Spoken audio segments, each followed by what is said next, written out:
Et si je te disais qu'en réalité, on pourrait tous être séropositifs au VIH? Oui, tu as bien entendu, au VIH. Il est possible que tu sois séropositif malgré le test réalisé récemment en laboratoire qui te donne un résultat négatif.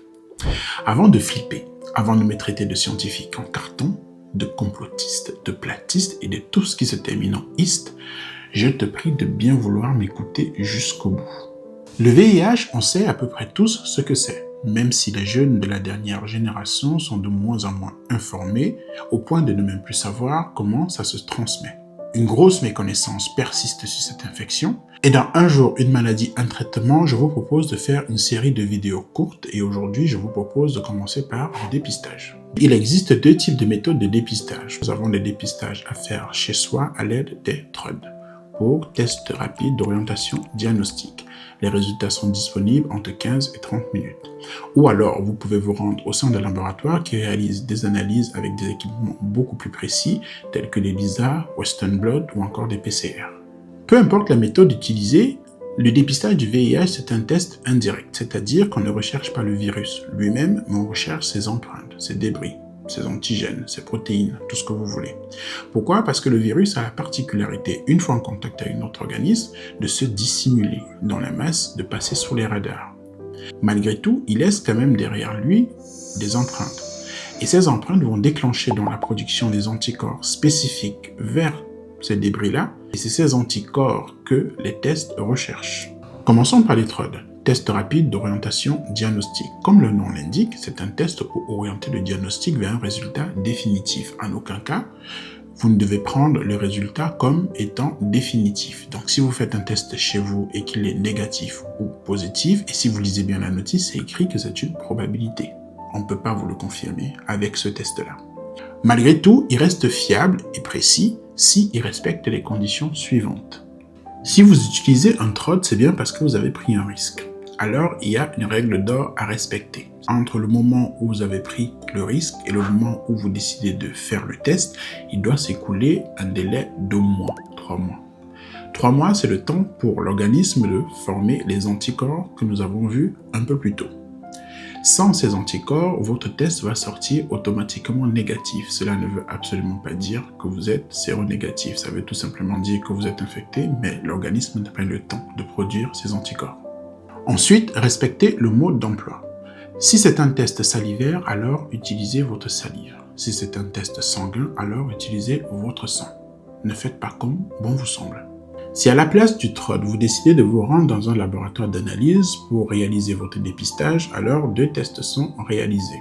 En premier, on utilise un test dit ELISA qui permet, comme les TROD, d'identifier les anticorps anti-VIH.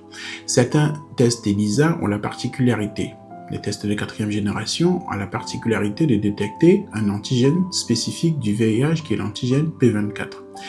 Cet antigène a la particularité de réduire la période de confirmation de 3 mois à 2 semaines, voire 1 mois. Pourquoi? Parce que l'antigène P24 est produit bien avant les anticorps. Ensuite, si le test est positif, on passe au test Western Blot afin de confirmer la séropositivité de la personne. Ce test permet d'identifier et de caractériser des protéines bien particulières du VIH. Maintenant que les bases sont posées, est-ce que tu vois où je veux en venir? Tu penses que oui? Moi, je pense que non, tu fais fausse route. Je continue mon explication. Il faut savoir dans un premier temps que toute méthode d'analyse a une marge d'erreur, plus ou moins importante en fonction de la méthode. C'est la raison pour laquelle plusieurs tests sont réalisés pour gommer un tout petit peu les marges d'erreur de chaque test afin d'avoir un résultat un peu plus précis.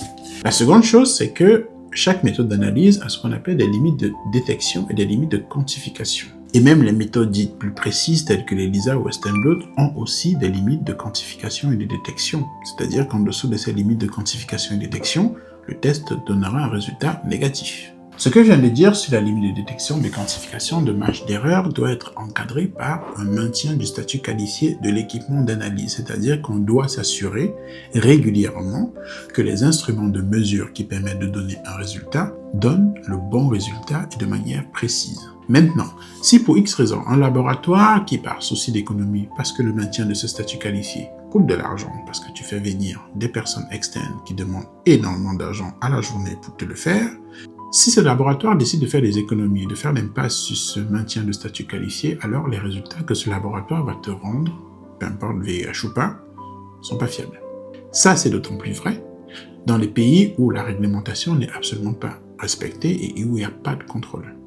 Ensuite, il y a un souci qui n'a rien à voir avec les instruments de mesure, mais avec le virus lui-même.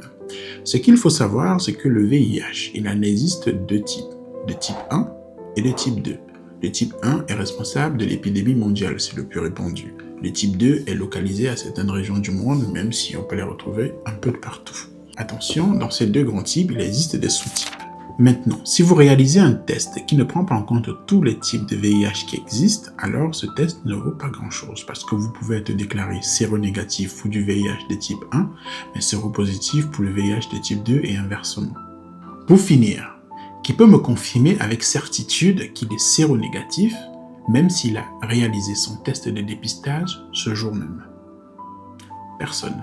Là où je veux en venir, et ce n'est pas pour alarmer les gens, c'est que pour lutter efficacement contre l'épidémie de VIH, à partir du moment où on est sexuellement actif, c'est de réaliser des tests de dépistage régulièrement, minimum 2 fois par an.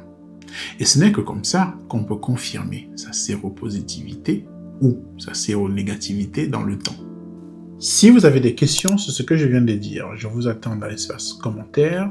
Pour aujourd'hui, je m'arrête là dans cet épisode de Un jour, une maladie, un traitement, et je vous dis à la semaine prochaine pour l'épisode 2. Ciao!